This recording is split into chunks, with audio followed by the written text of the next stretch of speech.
Did somebody have anything to say? Okay. No, I muted someone. Okay, got it. All right, so we'll go ahead and kick things off with the basic question of why is food photography and videography even important? And I think when you think about like the first impression of your business, that really sets the tone for like how you want to be remembered. So I think you definitely want to level up in any way that you can your photography, your videography, because again, oftentimes that's somebody's first impression or representation of you and your brand. So certainly want to again take any moment to like level up. And if you don't believe me, you can even believe the famous words of Nas himself, the famous poet laureate. You only have one first chance to make one first impression that lasts a lifetime. If anybody can tell me what album that's from, they get extra credit. Any takers? No? No?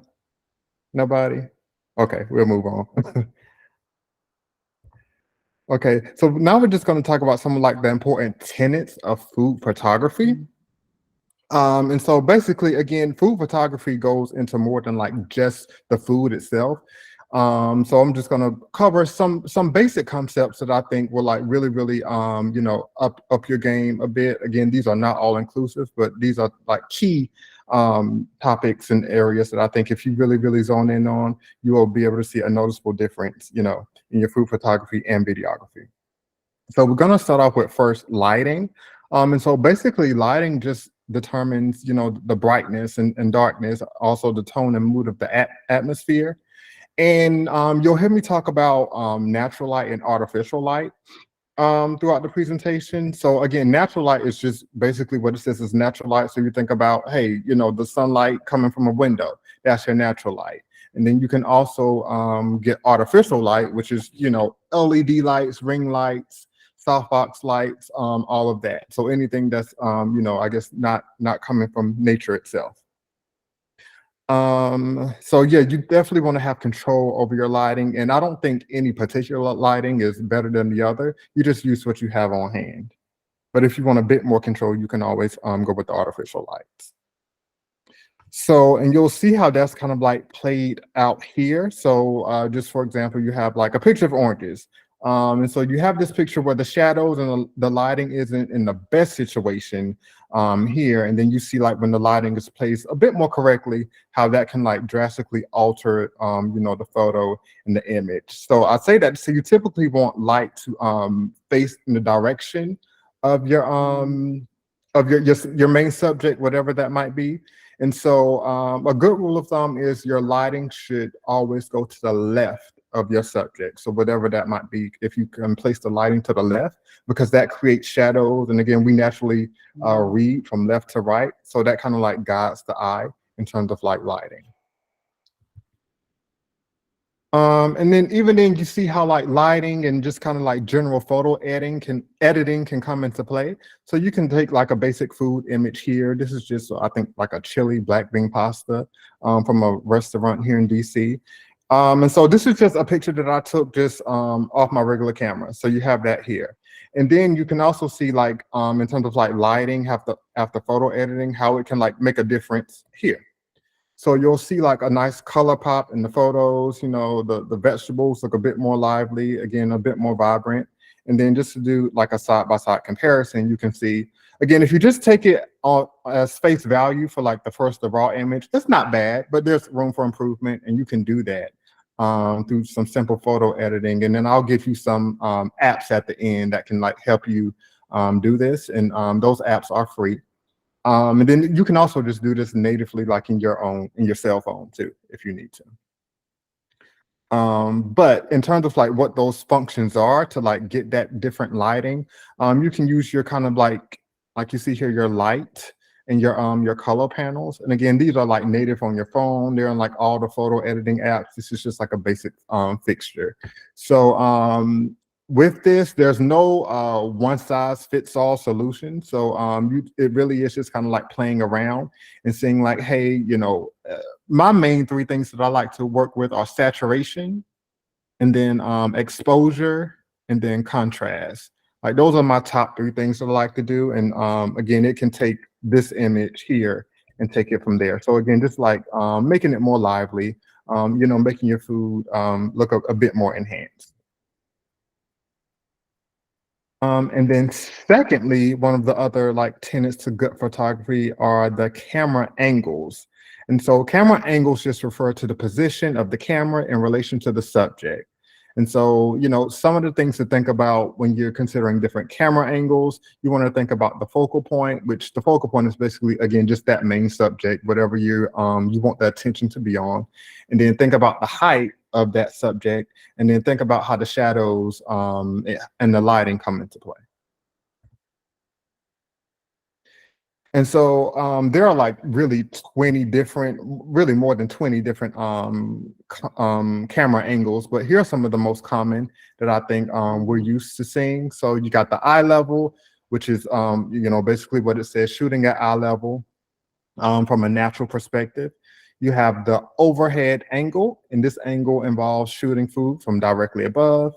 You have the profile angle, which often shoots things like your subject from the side and really shows the height and the layers. And then you have the close-up angle, which is getting very up close and personal with the food. And a good way of thinking about that is like when you really want to showcase, like for example, some baked goods, sauces, garnishes, things that that might even be smaller that you might really want to bring attention to. And so now we're just going to apply some of those concepts and angles with this picture here. And so one of the things I like to do, especially whether you want to try this out yourself with some food photography concepts, or if you want to get a or hire a food photographer, you can maximize any opportunities to take like this one picture here, and you can chop it up and get several images out of that. So you can maximize that opportunity. And here's what I mean by that. So you have your basic eye level picture here, one that we started out with. And then you can also kind of like zoom in here and get like a nice profile shot, which is nice. You can certainly do that overhead shot that we just mentioned. And then you can even go close up if you need to. And so again, just it's all about like maximizing time, energy, and resources and making one thing work in several ways. And so, in thinking about some of those angles too, think about like some of the placement, like where this might go. Of course, it might go on social media.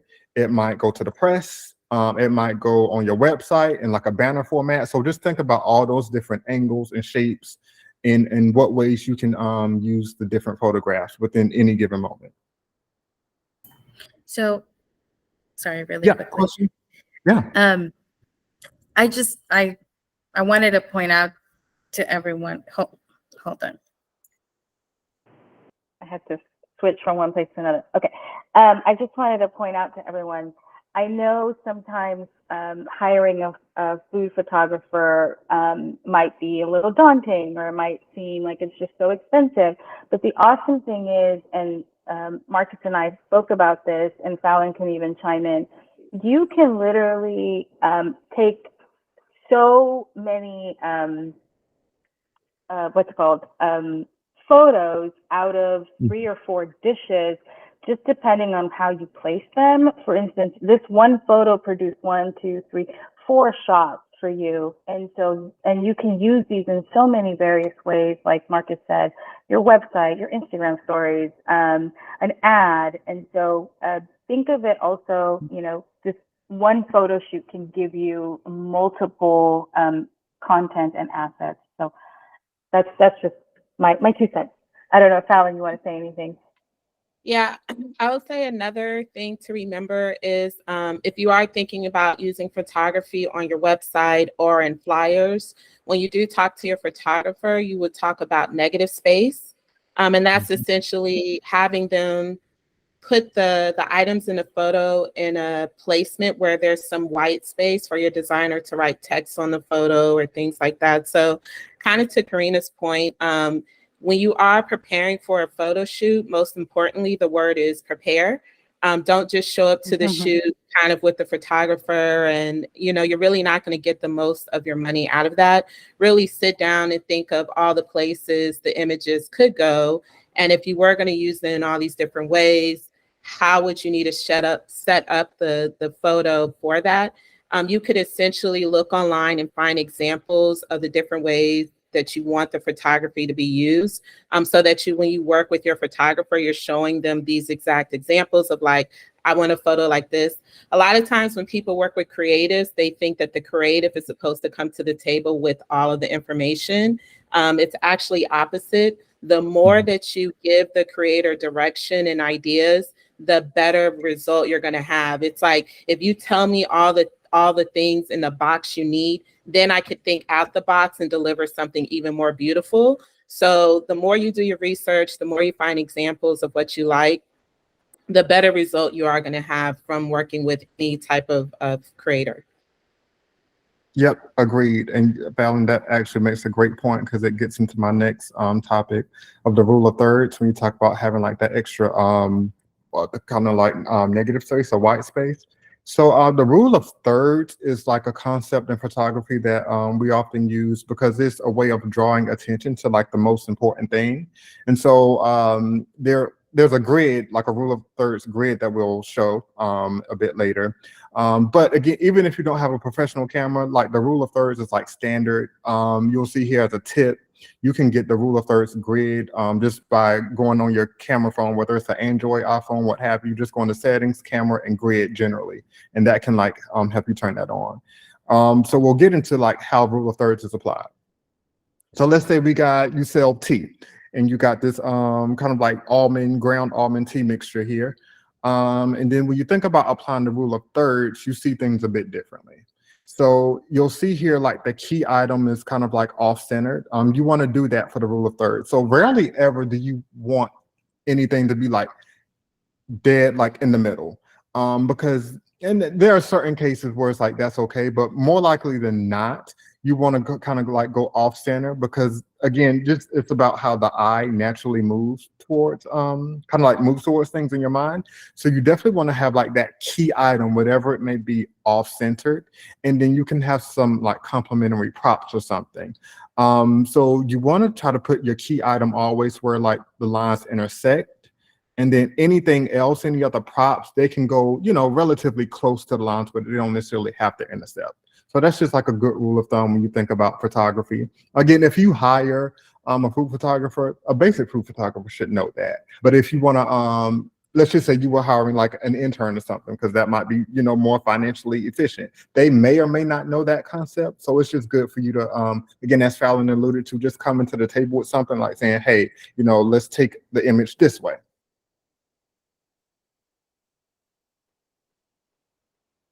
And then another popular term that's in photography or used in photography is depth of field. And that basically relates to how much the image is in focus. So i.e. is basically like how blurry is the background. And so again, if you don't have access to a professional camera, you can easily achieve depth of field just by using portrait mode on an iPhone or Android device. And so what that is here, again, it's just kind of like having that blurry background. You'll see how, again, this kind of like fruit bowl, here's the main focus, and then everything else is just kind of like blurred out. So you'll see this commonly used in like some of like the higher like food magazines, maybe like a Bon Appetit or a Food Network magazine. And then you can also just do it the regular way where everything is kind of like present. And I don't think there's necessarily a good or bad way. You can use either one. It's just when you think about brand association, it's like, hey, do I want my brand, in kind of like keeping with a unilateral thing, do I want my brand to always have like a blurry background or no? But you can always toggle between the two and do what works best for you. And again, you can even do that here with human subjects. So it doesn't even have to be about food. So if you want to take the emphasis and it can be about the food, this is a shot that I grabbed here, like doing like a bakery review here in the DC area. And so they asked me to come and do like some food photography. So this is just a shot that I grabbed. They were doing like a special like croissant muffin, and they wanted like, they voiced to me that they wanted like some human subjects in the background. So that's just one shot. Now I shot this on a professional camera, but I also have this same exact shot on my camera phone. Again, just using that particular mode, that portrait mode. Okay, and then just one of the last like key photography tips would be like food styling. And so the main purpose of this is just to ensure that again the food and the finished product looks attractive. So you can add all types of things like different textured bowls, napkins, glass stemware, anything that pertains to the food item that you're shooting. But I say that to say again, you can always shop at home first. You don't have to go out and buy like a whole, bunch of things just to like do that. You probably already have some things just in your own home that you could use. And so just take a mental survey of that. But even if you do want to go out and buy some things, you can buy a lot of things. I know a lot of food photographers who get their things from the dollar store because again, it's just being photographed. So, it's easily reusable and it's cheap, very affordable. And I also just want to add, for your food styling, don't forget about brand placement in the photo. So if you work for like a fast casual restaurant and you have packaging, that you serve your burgers in that has your logo in that, right? Like figuring out soft ways to kind of put your logo in is better than you plopping your logo on top of the photo, which I know you guys are doing that for copyright issues, but sometimes it's better to include that branding within the actual shot itself versus trying to just, put a logo on top. So like we said, just do your research, really think about what you're using the photography for so you can make sure that you're getting all these components in the actual photo. So we'll just basically go back here to this photo that we used or referenced a little bit earlier. So when you think about food styling, again, you see here, again, just simple elements. It can be flowers, and that's, again, this is like again, the whole point of this one was to get like more photos than one. So it doesn't even have to be like this intricate or this busy. It could just be, again, this nice bowl here, whatever, insert food item with a nice flowers, or it can just be with the napkin and the silverware here. It doesn't have to be this heavy in terms of like props. And my rule of thumb is to generally just do about 3 props. Again, going back to the eye and how the eye naturally or tends to operate, you really don't want to do things in even numbers. Odd numbers actually work best. It just creates like a good balance between like what your eye sees and what it naturally gravitates towards. So again, you can always just use some of those like basic items. And then also think about like color schemes. Like what are your brand colors? So if you have, let's say if you're taking pictures like in your restaurant and you have a lot of like warm colors, like let's say your walls are like orange or something, then you kind of want to balance it out with some neutral colors like in the food or in the props. So that way, again, it just creates that balance in the eye. And then if you want to, you can also kind of like up your game and get some photography backdrops. And again, I'll include a whole list of things of photography backdrops so you can purchase some from towards the end. But yeah, these are like really, really key for a lot of food photographers now.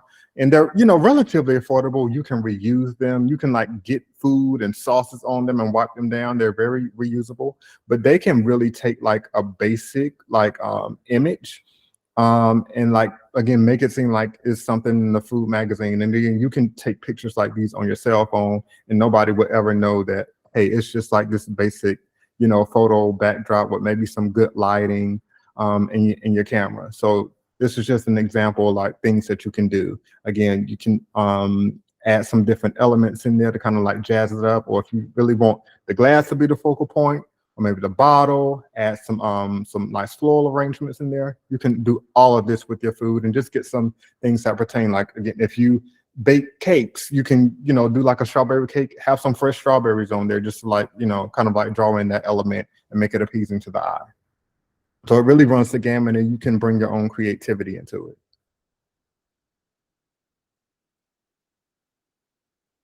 Okay, and then some tips for food videography. So this section will actually be much shorter because I think if you can apply the skills that we just talked about in terms of photography, then you're pretty much set. Because videography really is nothing more but like the images or pictures in motion. So the same concepts apply. But some things that you can do, just in terms of like best practices for your video, would be, again, to what Fallon alluded to earlier, you want to plan your content ahead of time. That way, you know what you're doing, you know what your overall goals are for any particular video. You can try various different formats. You can do like some behind the scenes. You can like do videos of you cooking. You can get, video ideas of you with a customer. Yeah, just think about all the ways you can get content within a particular amount of time. And then to that point, once you're actually like in the editing phase, you want to keep it concise. You know, as we know, like social media, we have that, it's a scroll mentality. So you want to keep things, my rule of thumb, I try to keep my videos 30 seconds or under. Again, there are some cases where it's just like, it makes sense and it has to go over 30 seconds, but a minute is like my absolute like max. I don't even make videos over a minute, not for social media anyway. So definitely want to try to keep it concise. And then to that end, you also want to incorporate movement. So, you know, it's not as engaging just to have like a, you know, a standard video where it's like everything is like straight on. Think about, again, going back to photography, some of those different angles you can do. Do some up close shots of the food. Like get somebody actually walking in, do some over the shoulder shots to make it like appear like, oh, like I'm actually behind the person who's walking in front. Just think about all the different movements that you can do. And if you're ever looking for like inspiration, like I'm like a movie nerd, so I always pay attention to like stuff like this. Like watch your favorite movie or your favorite TV show and just really sit back and think about like all the different shots that they're doing and all the different frames. Like get the close-up shots, get those far away shots. Again, get those over the shoulder shots. Just look at how they, the types of frames that they do, and then try to incorporate those into your videography skills. And then, of course, you just want to always do the basic editing content. Rarely ever do I post anything like just like, oh, I recorded it and it's posting. I make it a point to always like edit my videos. Like I said, now give you some helpful apps that provide templates and things that you can pop your content into if need be. And then one thing I want to call out is using the call to action. So let people know what you want them to do with your content just based on the video. Is it, hey, you know, come in and order this particular item? Is it sign up for our newsletter? You know, just think about what that one thing is. And I do want to put emphasis on the one thing. You don't want to tell people to do more than one thing at one time. It's just, it can be doing the most. So, you know, you definitely want to just try to stick to one call to action, and then you can always, you know, if it fits the description, you can always repost that same video and have a different call to action, but you just kind of want to stick to one. And so then what would be an example of a call to action? Like what would be a couple of examples? Yeah, so let's see, is it just simply saying like, let's say if you have a food truck, just simply saying, hey, come out to the food truck. We're here on X and X date at X and X time. We're having like a happy hour special, you know, for food. Let's say it's like a taco truck. We're having like a happy hour taco special, and just simply saying, come out on this date. I think sometimes people just post. Some people don't even use captions. So you just really want to communicate what you want people to do. Again, another example could be, I'm just trying to build up my reach in terms of like how I can do people. In fact, this would be perfect because if you are a food truck, you're moving from place to place. So it might be good just to say, hey, if you want to know like where we are on any particular date, the particular call to action might be to sign up for our newsletter. So that way, as soon as we know where we're going to be, we can drop that information to you via email, and that way you'll know. Perfect. And then, was there another question? Okay. I don't know, Fallon, do you want to chime in on call to action? No, I think that still goes with planning content. As we're really stressing, I think the key stress is the more you plan and research what you're really trying to accomplish, by the time you get to the creation mode, you're just creating. So you know why you're creating the video in the first place. So you would already know what the call of action is. So if it's a happy hour video, you know you need to film all of your cocktail specials and your appetizer specials. possibly show a DJ at the last happy hour, basically so that when you have your call of action, it's like, hey, come join us for happy hour. And all of the images in the video relate to that call of action. So I think it's just for stressing to continue to plan and research what you're trying to accomplish. And then it kind of walks you through all the rest of the steps that he has on here. Exactly. And so just the last one for that will be, again, if you find this maybe a bit too overwhelming, because it can be a lot to learn at one point, one good thing I always offer is to partner with influencers. And I can definitely speak to that as an actual influencer. So one of the ways in which you can do that is just one, identifying relevant influencers. So again, you definitely want to get somebody on brand. In this case, if it's food and beverage, like I wouldn't necessarily get Bob the builder who does construction to come in and make a food video. Although there is some creativity behind that. You could always be like, oh, this is what Bob the eater eats on a lunch break. But largely you want to try to get like food content creators, because that's their thing, that's their following, that's what people come to them for. So identify some of the relevant influencers. And with that, you also can assess like your budget. Some influencers work on a barter system, some influencers like to get paid. So I say that to say you can assess your own budget and determine what that is, but also realizing that you don't always have to go with the influencer that's got like 100,000 followers, because that's not always feasible. So sometimes you actually want to go with some of those influencers who are like just starting out.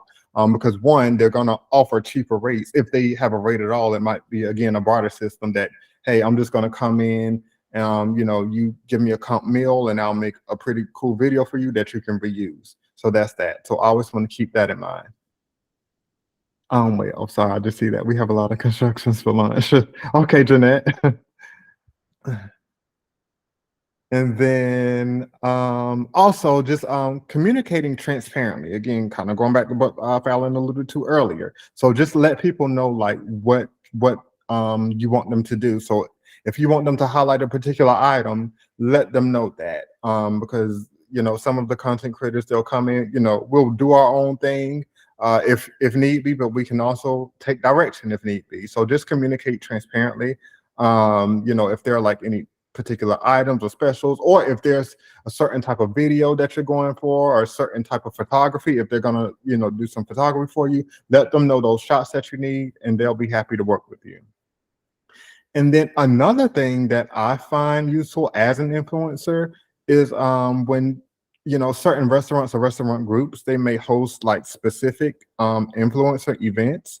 So again, if you have that in your budget, just simply again reach out to maybe, I don't know, 5-10 influencers and just say, hey, I want to do this exclusive event with influencers.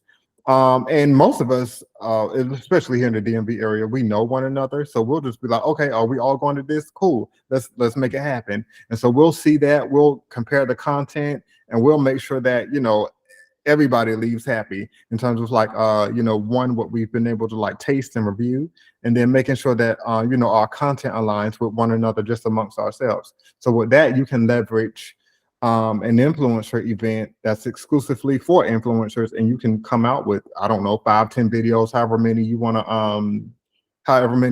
invite to that specific event. So that's one way. Again, if you find that this video and photography thing may be a little bit overwhelming, that's one way to kind of like leverage the experience of an influencer. I also want to add something you can do when you're working with photographers, videographers, and influencers. It's called a shot list. And so as he mentioned, if it's too overwhelming for you to do yourself, if you know the type of photography, videography, or things that you're looking for, you could literally type that out in a document and hand that to your creative individual, and then they will basically understand what they need to accomplish. So if you're like, hey, I need a shot of the outside of the restaurant, I need a shot of this cocktail, I need a shot of this cocktail overhead, I need a shot facing forward, I need a shot of the bartender making a drink. Like literally get as detailed in the shot list so that when you walk away with the investment that you made, you're walking away with all the pieces that you need, right? So this is an investment for your business. So you just want to sit down and make sure that you're really including everything that's needed when you're walking away with the service. So I think, Karina, I could send you some examples of shot lists that we've done for our videos and photographers. But like I said, the more communication you have up front with your photographer and videographer, like the better your results going to be when working with a creative individual. And you're Yes, providing them a roadmap of what you want them to do that day. So that's also a good practice to have with all okay. consultants, really. Yes, thank you for that. And so again, these are just some of the starter kit recommendations. Like if you ask me after all of this, what would you say are some of the essentials? I've created this, and I'll drop some of these links in the chat, and I'm happy to share this presentation too that you can send out just as a resource as well. But again, if you want to get the portable LED lights, you can do that. Those are relatively cheap. You can get them like a good one for like 20-30 bucks on Amazon. A softbox light, if you need that. And again, a softbox light, it's just kind of like going back, that's this fixture here. And it looks big and fancy, but you can, again, get some off of Amazon for like 30-40 bucks. They're, relatively affordable. Again, some of those editing apps that I mentioned, like Pixlr, Adobe Photoshop Express, Adobe Lightroom, InShot, Vita is what I personally use to edit my videos. It's like really good. Again, you have some templates that you can like drop your footage in, and it can create it. Again, if you just find it a little too daunting and overwhelming, or you can actually try and create it yourself. So it gives you both options there. And for those who might be interested in purchasing a professional camera, again, I recommend a Canon M50. In terms of like a quote unquote professional camera, I feel like it runs on the cheaper end in terms of affordability. And so you can either buy the camera itself, or you can even do the Canon M50 content creator kit. And again, I'll drop these links in the chat. And then just some of those photo backdrops here are just 3 resources that you can go to if you're interested in purchasing any of those. You have Replica Services, B-Flat World, and Club Backdrops, and they're all pretty good. I've used some from all 3, and they are really, really good, durable, and reusable. And then again, just thinking about some of those photography props, you might want some nice, plates, bowls, silverware, glassware, napkins, any of that pertains to like your food item or beverage item and what you, how you want it to be photographed. So if nothing more, I will take any questions. And again, thank you all for having me today.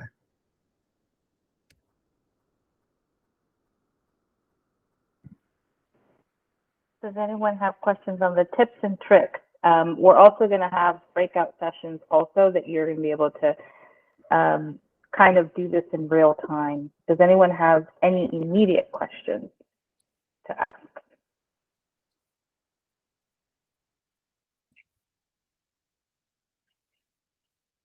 Cynthia, go ahead. Hello, thank you so much for that presentation.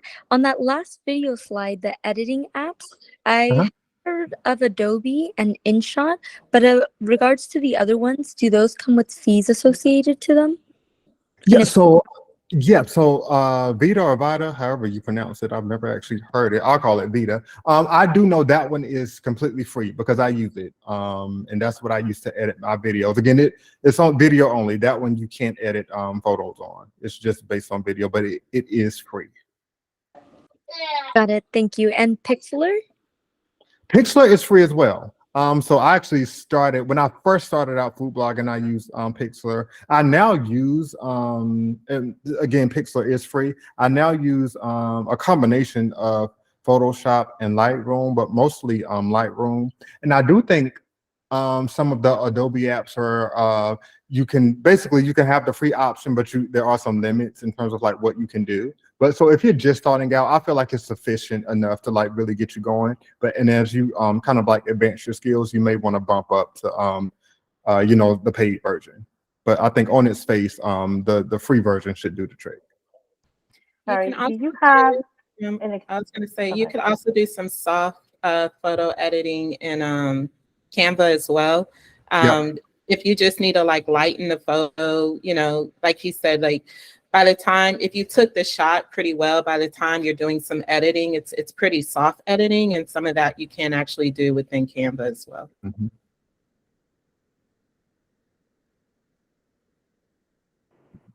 Okay. Any other questions?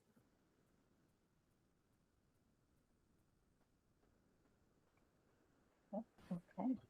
So now what we're going to do is we are going to go into our breakout room.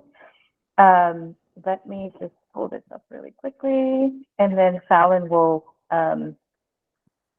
kind of tell us a little bit about what her class will go over. So the first room, everyone's already been put into two groups. Room one, you guys are going to start off with practicing food photography and videography in real time with Marcus. And then the second group is going to go with Fallon. And you guys are going to start creating your headlines for your campaign that we're going to implement in Facebook with ChatGPT. And our graphic designer helped us create some templates that everyone can use. You guys will be able to choose from some of those templates. And Fallon will go over that graphic design and tutorial in Canva. So again, if you haven't gotten your Canva account set up, please do that as soon as possible so that you guys can start editing and going through the tutorial and practice with Fallon. And then I'll turn it over to Fallon to give us a little brief overview of what her breakout session will be. Yeah, I think you hit the nail on it perfectly.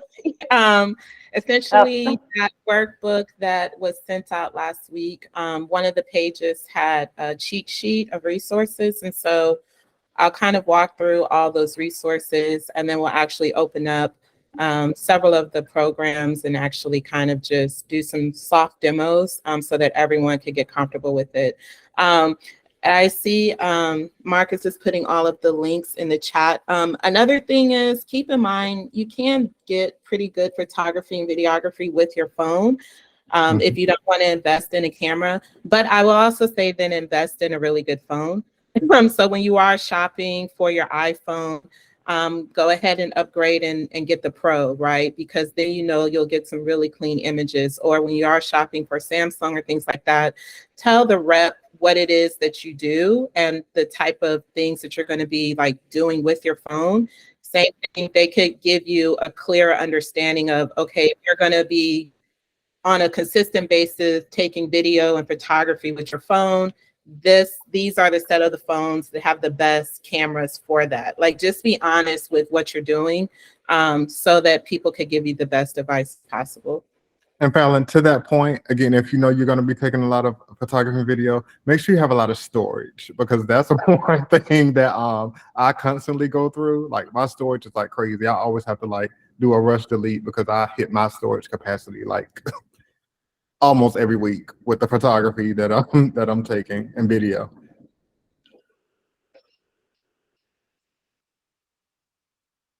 I saw the Bomb Brownies had a question.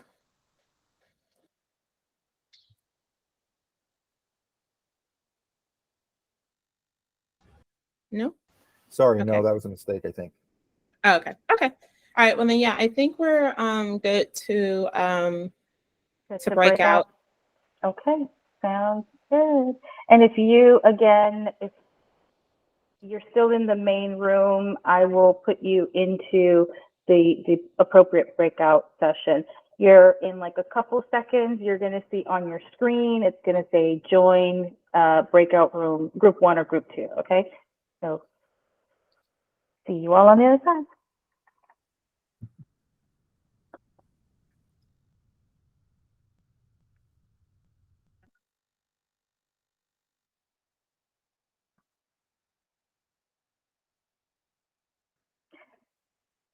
Sanika, what business is yours?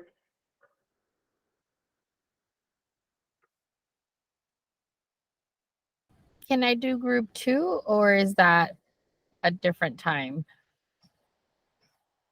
So everyone's going to Hello? stay in that group.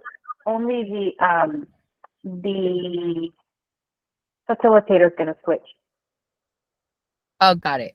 Okay, perfect. Yeah. Thank you. I think I put you in group 1. Can I be in group 2 or no? Yeah. Doesn't matter. Is that? Perfect. It doesn't matter. Okay, thank you. Okay, so I'm going to move you to group 2. Okay. Thank you.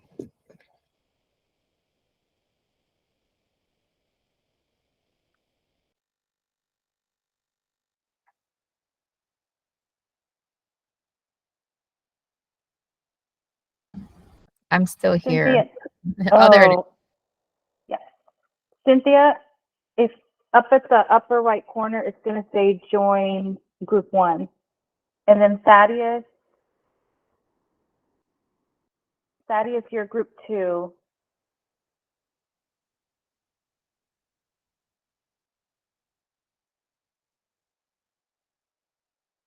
Houston, this is it.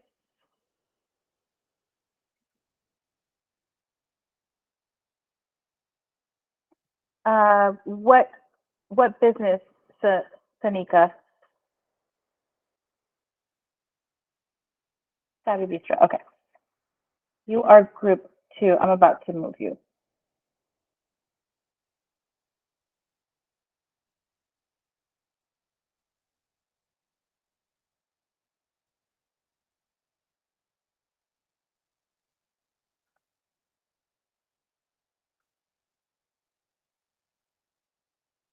Cynthia, are you still here?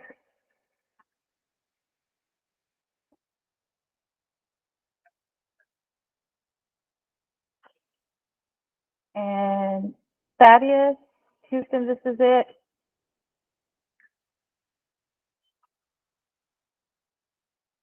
Houston, this is it. Hello?